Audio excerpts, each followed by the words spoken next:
Jadi ada fenomena lagi di Ustadz, ini belakangan kita dibikin kaget dan geger. Karena ada satu grup di sosial media, followersnya nggak main-main juga Ustadz, sampai puluhan ribu. Jadi grup ini orang yang menyukai hubungan sedarah. Pertanyaannya sebenarnya berzina dengan sedarah ini tingkat dosanya bagaimana Ustadz? Ya Allah al-musta'an. Allah tempat kita minta pertolongan teman-teman sekalian. Syaitan tidak pernah berhenti menjerat kita sebagai anak Adam sebagaimana janji dia di hadapan Allah Subhanahu wa taala. Kalau dia gagal menggoda kita di satu pelanggaran, dia akan pindah ke pelanggaran yang lain. Sampai ada yang nyantol gitu ya.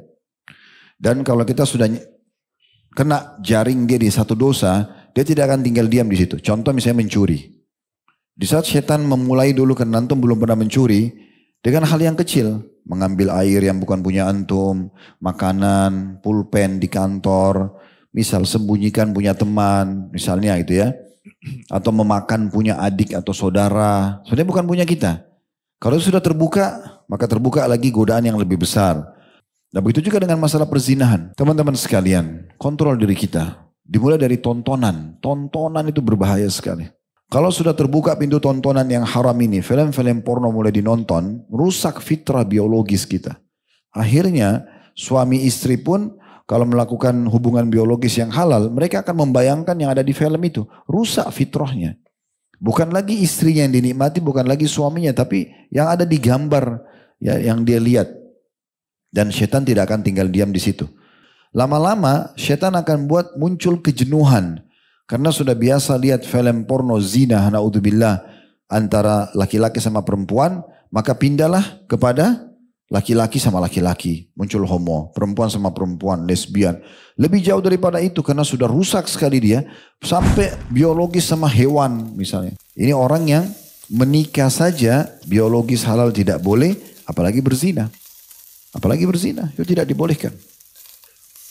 Dan Nabi SAW pernah menyuruh mengutus satu orang untuk menghukum seseorang yang menikahi mantan istri ayahnya. Itu mahramnya. Ya. Agar dihukum. Karena memang dia melakukan pelanggaran. Jadi ini tidak boleh teman-teman. Hukumnya haram. Di bab zina, yang paling berat adalah zina dengan mahram. Orang tua sama anaknya, ibu sama ayah sama anaknya, saudara sama saudaranya. Dan ini saya sangat yakin bermula dari tontonan-tontonannya. Secara hukum fikih, sebatas ilmu kami, kalau orang berzina dengan selain mahramnya, dibagi dua hukumnya. Kalau belum menikah, bujang sama gadis zina, dicambuk 100 kali dan diasingkan setahun. Kalau sudah menikah, janda, duda, atau masih status punya pasangan hidup, maka kalau kepergok hukumnya dirajam, hukuman mati. Tapi kalau zina sama mahram ini hukuman mati langsung. Nggak pakai dicambuk lagi. Karena beratnya hukuman itu. Ini total zina terbesar.